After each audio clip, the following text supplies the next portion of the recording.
बिस्मिल्लाहिर्रहमानिर्रहीम। अस्सलाम वालेकुम प्यारे व्यूअर्स।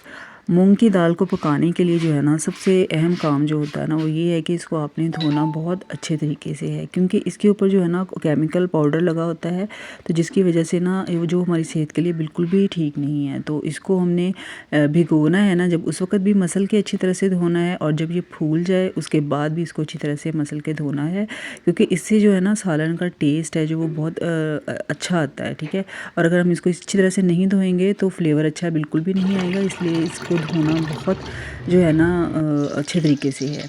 और उसके बाद हमने लेना है प्याज। यहाँ पर मैंने हरा प्याज इस्तेमाल किया है। ठीक है, आप दूसरा प्याज भी ले सकते हैं। और हरा प्याज जो है इसे जो है ना हमने फ्राई करना है उस वक्त तक जब तक हल्का हल्का सा जो है ना इनका कलर चेंज नहीं हो जाता। उसके बाद इसमें हम डालेंगे लहसुन अदरक का पेस्ट। इनको हमने अच्छी तरह से भून लेना है इसमें 1 से 2 मिनट तक।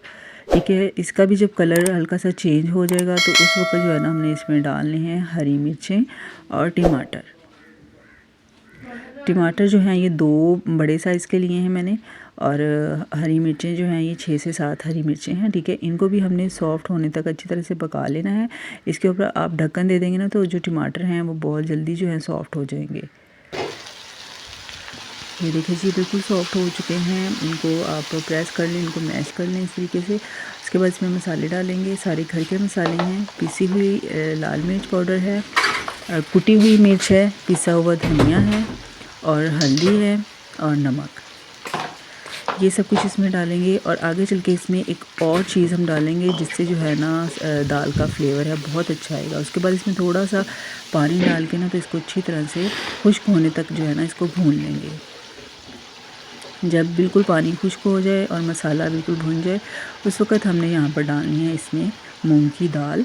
ठीक है, अब यहाँ पर देखिए, अगर हम मूंग की दाल को वैसे पकाते हैं ना तो ऊपर वो झाग आ जाती है। अब मैंने इसको अच्छी तरह से धोया है ना, तो बिल्कुल भी इसके ऊपर जो है ना झाग नहीं आएगी।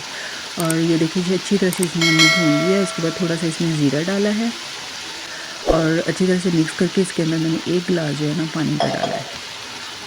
आपने बिल्कुल ड्राई रखनी है, खुश्क रखनी है, उस हिसाब से आप पानी डालीजिएगा। और यहाँ पर ये मैंने डाला है इसमें चिकन पाउडर डाला है इसमें। ठीक है, ये आप लाजमी इसमें डालिएगा, इससे जो फ्लेवर है ना दाल का वो बहुत मज़ेदार आएगा। तो उसके बाद इसको ढक्कन लगा देना है, और 10 मिनट पे जो है ना लो फ्लेम पे जो है ना इसको मैंने पका लिया था। और इस जस्ट 10 मिनट में ना लो फ्लेम पे ये बहुत जल्दी जो है ना पक गई थी। इसके बाद इसको अच्छी तरह से हमने मिक्स कर लेना, और आपने चेक कर लेना है कि ये अच्छी तरह गली हो। ये देखिए, ये बस इतनी ही जो है ना हमने इसमें ये ग्रेवी जो है ना इतनी रखनी है। और उसके बाद जो है ना ये देखिए दाल बिल्कुल रेडी हो चुकी है, साइडों से जो है ना घी निकलना शुरू हो चुका है। तो अब हम इसके लिए तड़का लगाएंगे, तड़का तैयार करेंगे। इसमें मैंने गोल वाली लाल मिर्च है, और ये धनिया जो है ये डाला है इसमें, इससे भी जो है ना बहुत मज़े का फ्लेवर आता है। तो ये देखिए जी, तड़का लगा दिया है हमने, और हमारी दाल जो है बिल्कुल रेडी हो चुकी है। आप यकीन करें, बहुत टेस्टी है, बहुत मज़ेदार ये दाल है। इस तरीके से आप खाइएगा, इंशाल्लाह आपको ये दाल ज़रूर पसंद आएगी। और घर वाले जो है ना वो फरमाइश करके ये दाल पकवाएंगे आपसे। रेसिपी अच्छी लगे तो फीडबैक दीजिएगा। अपना ख्याल रखिएगा।